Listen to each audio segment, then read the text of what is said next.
माननीय सभापति महोदय,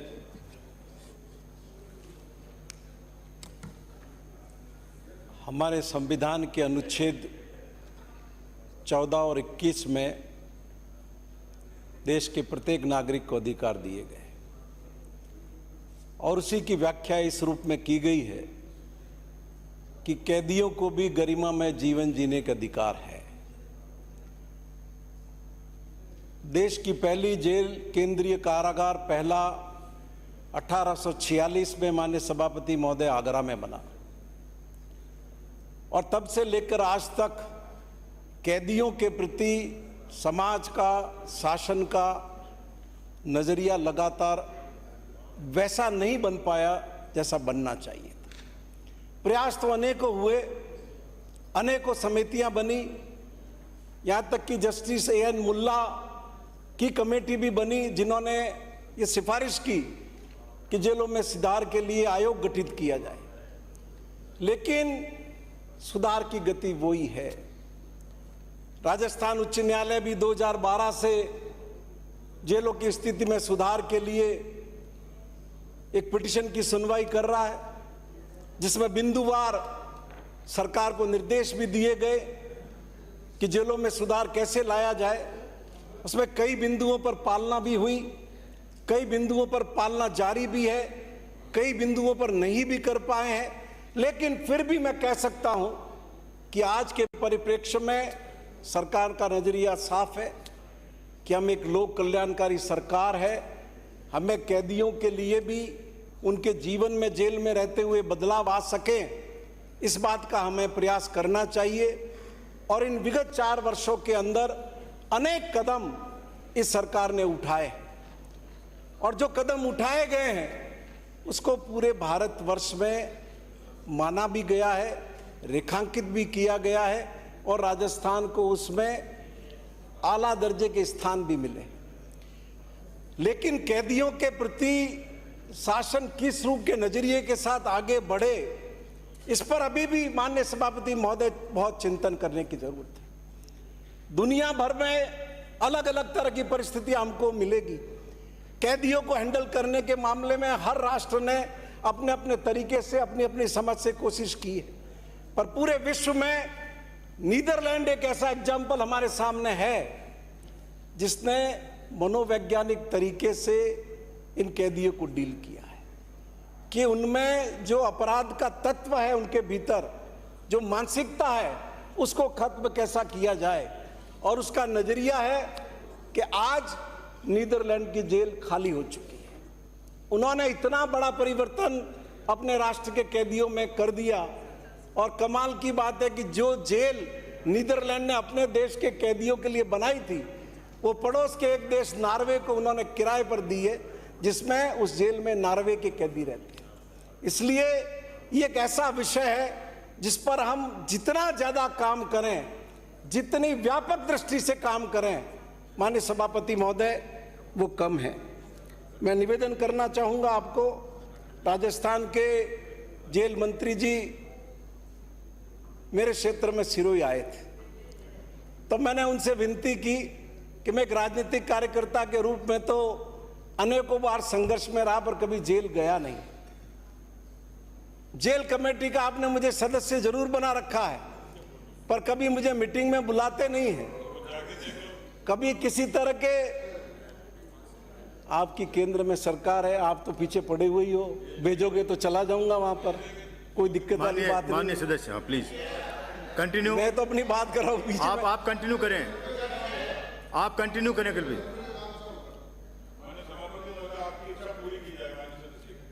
माननीय सदस्य कंटिन्यू करें। हम सारे लोग जो इस तरफ बैठे हुए हैं सरकार के सहयोगी हैं, हम सारे इंतजार ही कर रहे हैं कि हम में से किस किस की कब बारी आई है, किस किस को हम ईडी को नाम दिया गया है, किस किस का नाम सीबीआई को दिया गया है। सारे लोग इस इंतजार में बैठे हुए। विषय पर आ जाए प्लीज, प्लीज विषय पर आ जाए। इसलिए इसकी चिंता मत करो, हम घबराने वाले लोग नहीं हैं, हम घबराने वाले लोग नहीं हैं। हम वो है जिन्होंने वो रथ इस राजस्थान की सरजमीन पर रोक दिया जो सरकार गिराने के लिए निकल पड़ा। आप विषय पर आ जाएं प्लीज, सब्जेक्ट पर, सब्जेक्ट पे आ जाएं। आपकी कृपा चाहिए, विषय पर आ जाए। ये बार बार विषय पर आ जाएं।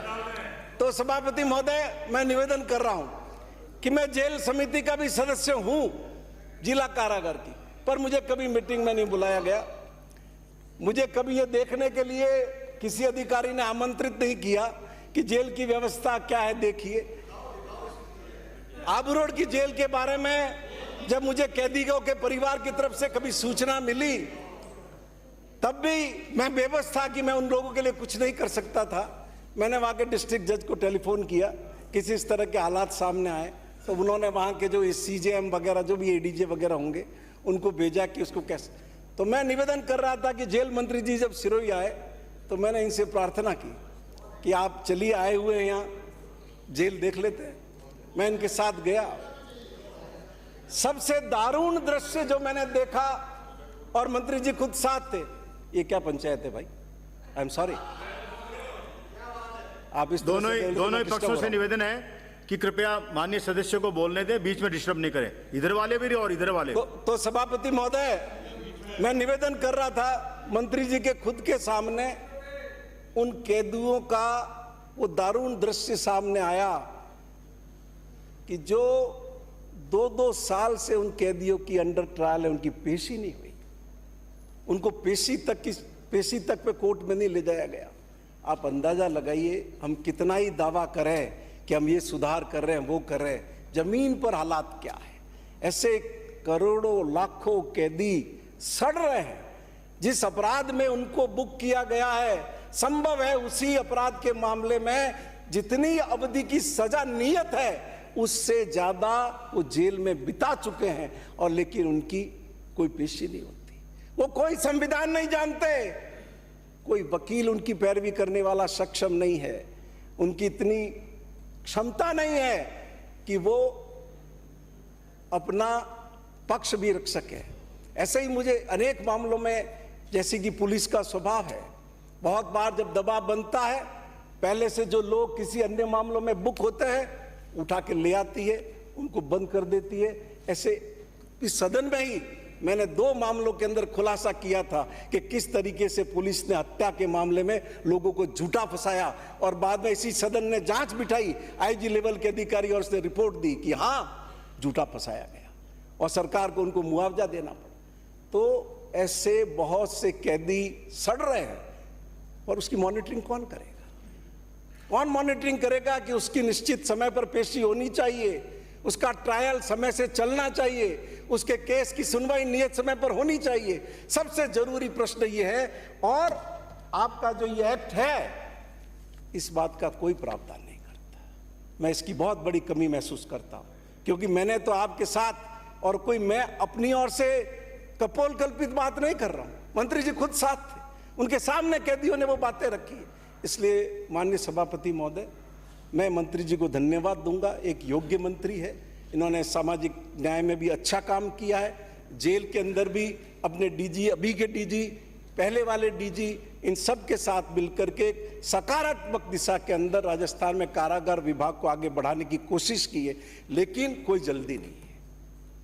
आप इन चीजों को भी इसमें शामिल करिए, समय ले लीजिए, फिर से 1 दिन 2 दिन के लिए सदन बुला लीजिए, लेकिन अगर इन बुनियादी चीजों को आप ठीक नहीं करेंगे तो जो आप हमारी जेलों के अंदर सुधार और परिवर्तन लाना चाहते हैं, हम उस दिशा में आगे नहीं बढ़ सकेंगे। मैं मंत्री जी आपको बधाई दूंगा कि राजस्थान जेलों में सुधार की दृष्टि से अग्रणी राज्य रहा है। प्रतिष्ठित संस्था की 2020 की रिपोर्ट में जेल सुधारों की दृष्टि से राजस्थान को पूरे भारत में पहला स्थान मिला है, और 2019 में राजस्थान का 12वां स्थान था। Inter operable criminal justice system में कारागार विभाग को राष्ट्रीय अपराध रिकॉर्ड ब्यूरो नई दिल्ली में CCTNS तथा ICJS अवार्ड की घोषणा की गई, जिसमें राजस्थान को पहला स्थान मिला। इसलिए बाकी की जितनी राजनीति से प्रेरित होकर जो भी बातें भले ही कर रहे हो, अरे ये सरकार तो जाने वाली है, ये अभी तो आप तो जाने वाले हो, जाते जाते आप ये एक्ट लेकर के आए, ऐसा नहीं।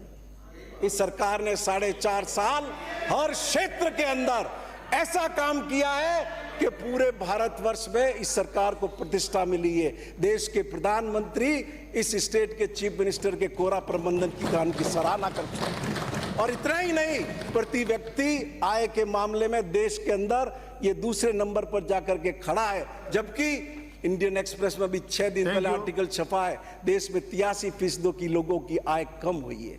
इसलिए ये मुंगेरी लाल के हसीन सपने मत देखो कि जाने वाली है, तो यहीं रहेंगे और अगले 5 साल फिर तुम्हारी छाती पर मूंग होगा।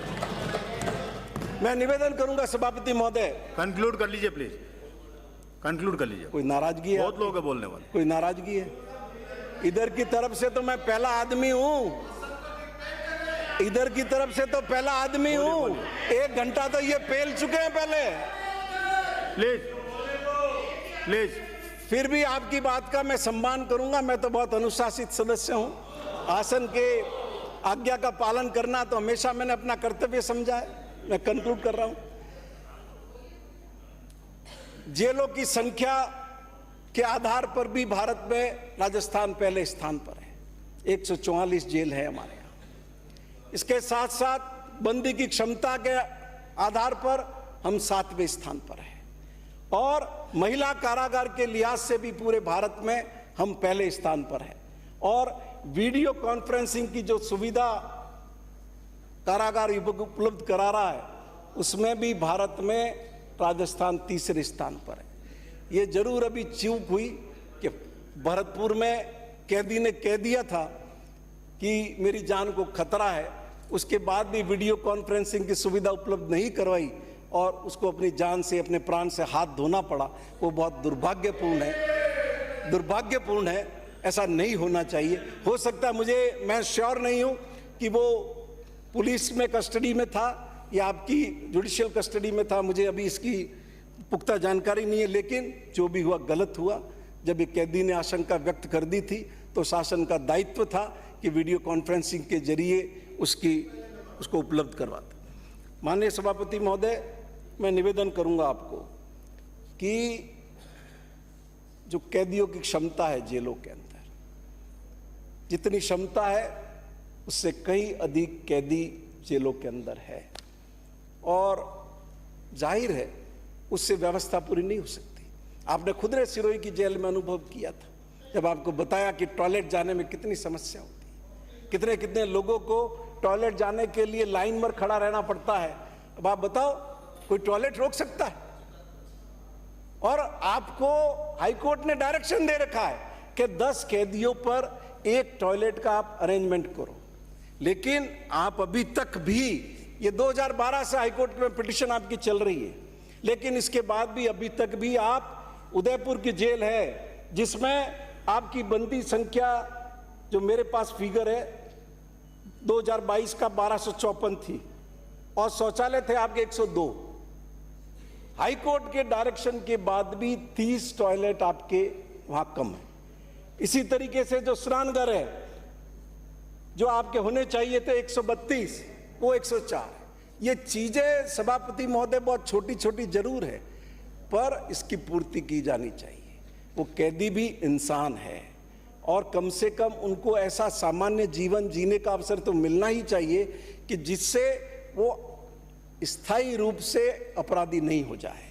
ये जेलें हमने बनाई है, इस दृष्टिकोण से बनाई हुई है कि हम उनको अवसर देंगे कि उनका सुधार हो सकेंगे। और आपने देखा, मैं सराहना करूंगा आपके विभाग की काम की। सिरोही की जेल के बाहर वो महात्मा गांधी की सुंदर प्रतिमा आपने देखी होगी।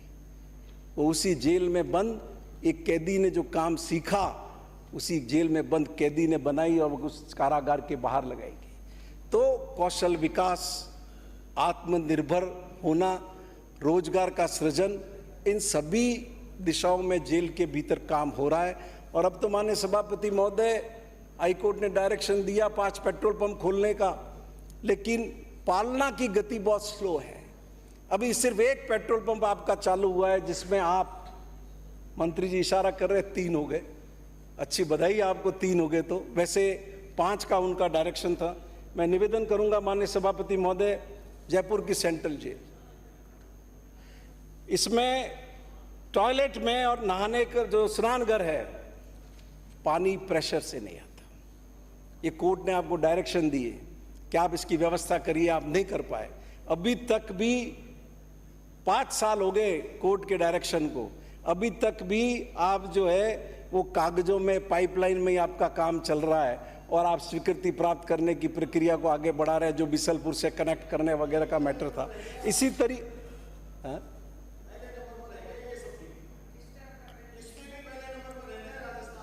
नहीं प्लीज, ऐसा नहीं, गलत।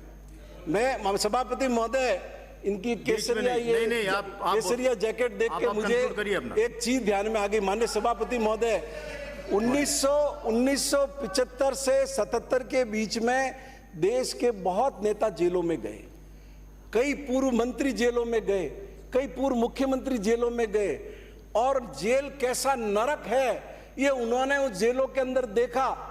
लेकिन उसके बाद भी आज 46 साल हो गए माननीय सभापति महोदय, उन जेलों की स्थिति में सुधार नहीं हुआ। सारे बड़े बड़े नेता बंद रहे। इसलिए ये बातें करना आसान है।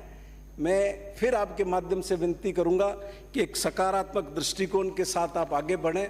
और अब भी जो आपने इस कानून में व्यवस्था की है, अब ये आपने कारागार सलाहकार बोर्ड बनाया है, इसमें सारे अधिकारी क्या करना चाहते हो?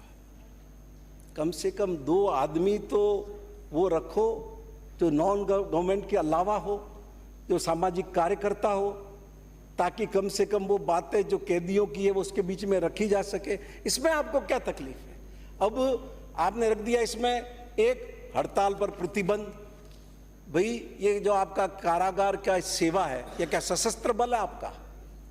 ये कोई सशस्त्र बल तो है नहीं, तो इसमें यूनियन बनाने में क्या दिक्कत है अगर उनकी समस्या है? और वैसे भी सरकार की ये जेल कर्मी जो है सरकार की सबसे आखिरी प्राथमिकता पर है, जो आप ये सेवाओं के लाभ सरकारी कार्मिकों को दे रहे हो। इसलिए या तो उनके समकक्ष जेल कार्मिकों को लाओ, और वरना इस तरह के आप रोक मत लगाओ। और जो ये आंदोलनकारी बंदी है, जो किसी एजिटेशन में अरेस्ट होकर के जेल में आ रहे हैं, कम से कम ये प्रावधान तो करो कि उनके लिए उन हार्डकोर अपराधियों के अलावा रहने की व्यवस्था करोगे। वो भी एक जगह और वो भी एक जगह। अभी तो उससे एक राजनीतिक कार्यकर्ता जो किसी जनता के मुद्दे पर संघर्ष करते हुए जेल में आया है, उसमें ऐसा करना ठीक नहीं होगा। और मंत्री जी, मेरा एक सुझाव है, मैसूर के अंदर वहाँ कैदियों की व्यवस्था का काम, ये जो जयपुर में हिंगोनिया गौशाला चलाते हैं अक्षय पात्र, या ये जो मिड डे मील का भी काम करते हैं, उनको दे रखा है। लेकिन आपके अधिकारी पता नहीं क्या अड़ंगा लगाते हैं। आपको बातचीत करके उस दिशा में भी आगे बढ़ना चाहिए, जिससे ये जेलों में जली हुई रोटियां, कच्ची रोटियां, पानी वाली दाल, ये इस तरह का खाना जो कैदियों को मिल रहा है, इससे निजात मिल सके। और कम से कम एक खाना तो उन्हें ढंग सा मिल सके, ताकि आप जो रिफॉर्म्स के प्रयास कर रहे हैं, उस रिफॉर्म्स के प्रयास में आपको और ताकत मिल सके। आपके माध्यम से माननीय सभापति महोदय, मंत्री जी को मैं धन्यवाद देता हूं और अपना जो जनमत जानने का प्रस्ताव है वो वापस लेता हूं।